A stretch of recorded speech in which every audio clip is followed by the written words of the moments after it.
Olá, eu sou Gabriela Vilas Boas, nutricionista materno-infantil, e a pedido da professora Michele, eu tô aqui para conversar um pouquinho com vocês sobre alimentação infantil, principalmente dentro dessa perspectiva de uma alimentação infantil vegetariana estrita, né? Então a gente sabe que cada vez mais, por diversos motivos, as pessoas estão se preocupando mais com a saúde, mais com o ambiente, e estão caminhando para esse universo de uma vida sem o consumo de carnes e de derivados dos animais, como os leites, os ovos. Então eu vim conversar um pouquinho para vocês nessa perspectiva, falando um pouquinho para vocês sobre quais são os cuidados que se deve ter então com a nutrição infantil para aquelas famílias que optaram seguir por esse caminho de uma alimentação vegetariana estrita, certo? Então, para começar, né, é importante a gente dizer que hoje as pesquisas já mostram, né, que, de uma maneira segura, que a alimentação vegetariana, principalmente a vegetariana estrita, ela não traz risco a nenhuma fase, a nenhum ciclo da vida, e que ela pode sim ser uma alternativa de alimentação, tanto na gestação, quanto na amamentação, como também na fase da infância, certo? Então, contanto que você tenha o cuidado de ter sempre uma alimentação variada e equilibrada, porque isso, independentemente do tipo de alimentação que você está tendo, se é uma alimentação onívora, se é uma alimentação através do vegetarianismo estrito, a gente precisa sempre variar a nossa alimentação. Então, não há problema nenhum, as crianças, as gestantes, as mulheres que estão amamentando podem sim seguir por esse caminho, certo? Mas, óbvio, com alguns cuidados. Então, a gente vai precisar tomar cuidado com as dosagens de vitamina B12, né? Mas isso, inclusive, alguns estudos já mostram que também muitas pessoas que são onívoras também estão tendo deficiência de vitamina B12. Então, na verdade, o que a gente precisa é cuidar da nossa saúde de uma maneira geral. E, óbvio, se você está ingressando nesse caminho recentemente, a melhor alternativa é sempre buscar a ajuda de um profissional da saúde para te orientar nesse início desse percurso, para que você faça isso de uma forma segura, sem trazer nenhum prejuízo à sua alimentação. Bom, então, resumindo, a mãe que é vegetariana, estrita, não vai precisar se preocupar, além dos suplementos normais, né? E obviamente ela vai ter que ter aí uma maior suplementação de alguns nutrientes, como ferro, como a vitamina B12, a vitamina D, né? Mas na fase da amamentação, o bebê vai estar respaldado, porque tudo que ele precisa vai vir da dieta da mãe, certo? E depois vem a fase da introdução alimentar, que é quando a gente vai começar a oferecer os alimentos para esse bebê, certo? Então, o primeiro ponto aqui é que, antes dos 6 meses, não é recomendado se iniciar a introdução alimentar, nem para crianças vegetarianas estritas, nem para crianças que vão seguir uma alimentação onívora, certo? Então, até aí, o leite materno é a principal e deve ser a única fonte de nutrição desse bebê, certo? Porém, a gente sabe que por alguns motivos de saúde ou por algumas outras complicações, às vezes as mulheres não conseguem amamentar. E aí, nesse caso, se faz o uso das fórmulas infantis. Para bebês vegetarianos, essas fórmulas vão ser as fórmulas à base de soja e as fórmulas à base de arroz, certo? E aqui vale ressaltar um ponto muito importante.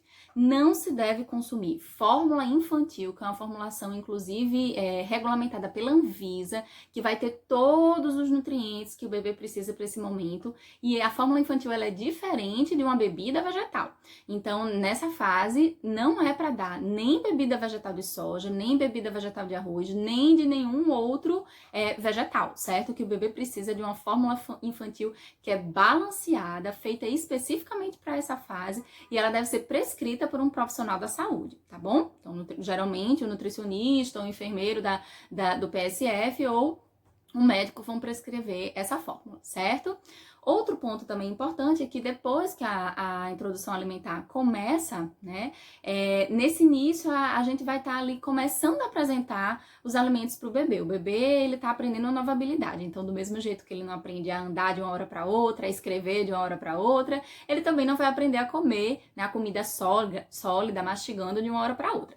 Então, nesse caso, como ele ainda vai estar nesse processo de aprendizado, e isso vai demorar um tempinho, então o leite ainda vai continuar sendo a principal fonte de nutrição desse bebê durante esse processo. Então, até um ano, a alimentação ela vai ser um complemento, por isso que a gente chama de alimentação complementar, e o leite vai ser o principal alimento. E aos poucos, essa balança vai se invertendo e os alimentos vão tomando um maior espaço nas refeições do bebê e o leite o consumo do leite vai sendo diminuído, tá bom?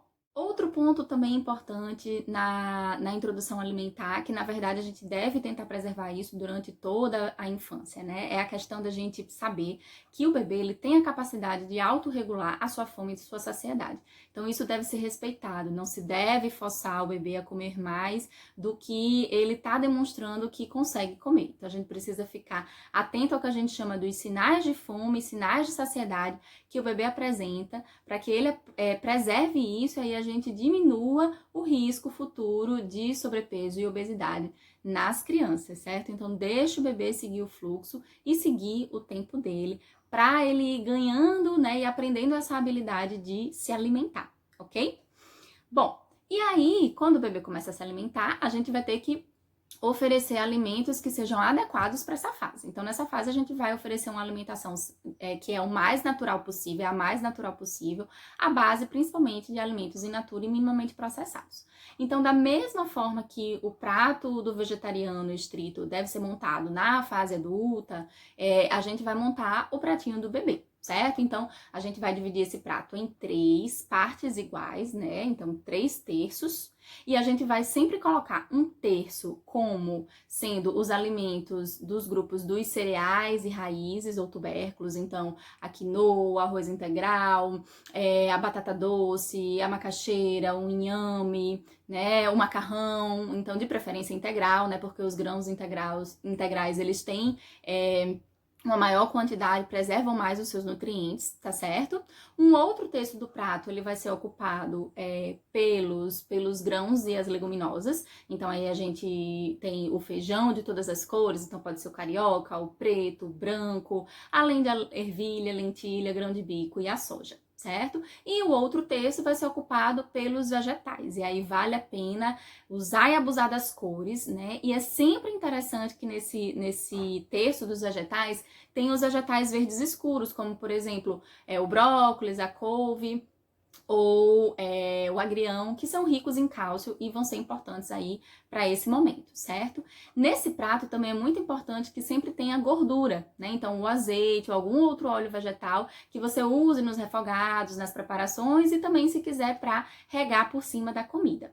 E por fim, também é importante se oferecer uma porção de fruta cítrica, né? Então, a laranja, a tangerina, a acerola, né? Frutas que tenham um alto teor de vitamina C, certo? Para que ajude na absorção do ferro presente nos vegetais. O ferro de origem vegetal, ele é absorvido melhor quando a gente faz essa associação com a vitamina C, certo? Então, essa mesma configuração, né, desse prato do bebê, ela vai seguir depois que ele completar 1 ano e vai acompanhar, né, o bebê durante toda a sua vida, certo? Então, é assim que nós estruturamos o prato da refeição principal.